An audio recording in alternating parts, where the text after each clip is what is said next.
The Holy Grail might be the most coveted and controversial artifact in the history of Christianity. So just where the heck is it? The Holy Grail probably makes you think of the legend of King Arthur, which hopefully makes you think of Monty Python. I seek the Grail. What is your favorite color? Blue. No. But why? Well, we've got a guy called Robert de Baron to thank for that.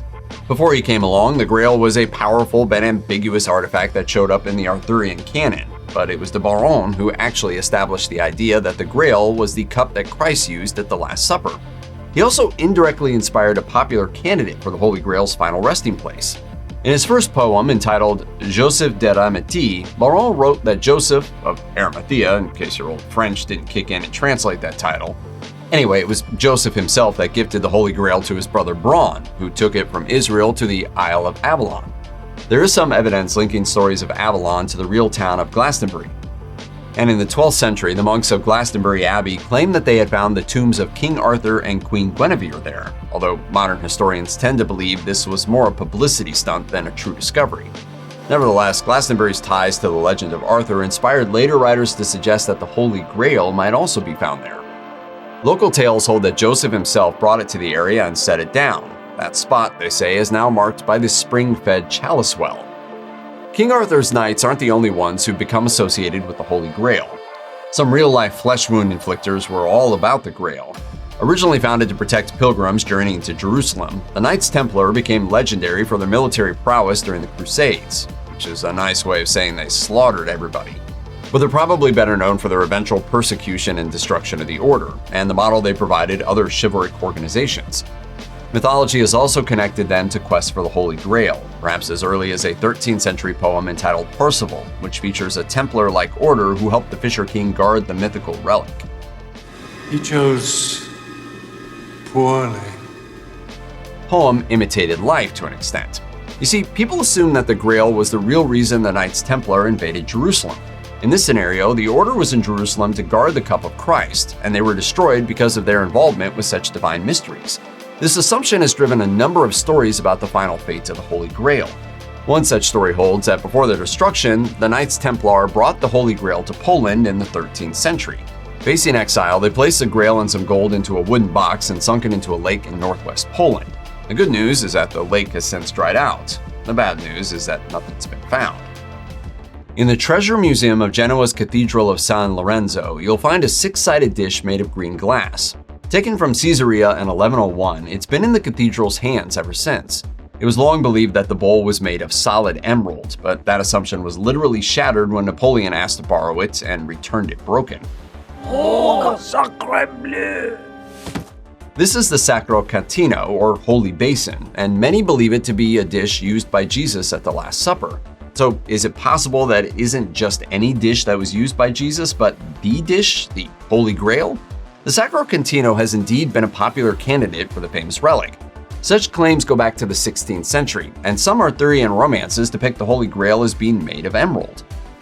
But there's three problems here. The Sacro Catino isn't really made from precious stone. Research has concluded that it isn't old enough to be from the time of Jesus. Seems like it's more from around 900 AD, and most modern research has it as Islamic in origin. Still, it hasn't stopped people from continuing to call the Sacro Catino the Genoese Holy Grail. Some legends suggest that St. Peter carried the Holy Grail with him from Jerusalem to Rome. This tradition holds that the artifact was used by the popes during the Eucharist until 258 AD, when it was taken away to avoid the wraths of the Roman emperors. It eventually fell into the hands of the kings of Aragon, who had to part with it in 1437 to clear their debts with the church in Valencia. The Grail became a treasured relic of the cathedral there, where it remains on display to this day. The Santo Calice certainly is a real object, an agate cup set in an elaborate and bejeweled handle and base. Studies have also dated the relic to anywhere from the 2nd century BC to the 1st century AD, giving it a plausible age for the Cup of Christ. It's also probable that the artifact originated in the Middle East, though the handle and base were added much later. Sadly, though, there's not much hard evidence to support the story of the Santo Calice traveling from Israel to Spain by way of Rome. There is one intriguing matchup between the Santo Calice and Grail lore. Remember that poem we mentioned earlier? Percival says that an inscription around the Holy Grail will appear and disappear, And sure enough, on the base of the Santo Calice, there's an inscription that disappears when viewed at a certain angle.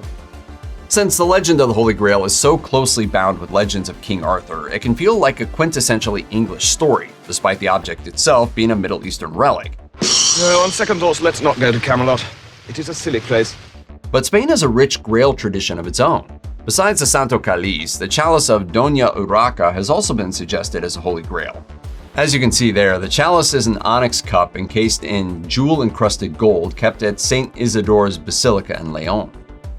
In 2014, two Spanish historians claimed that the chalice of Doña Urraca was not just an artifact of local history, but the Holy Grail itself.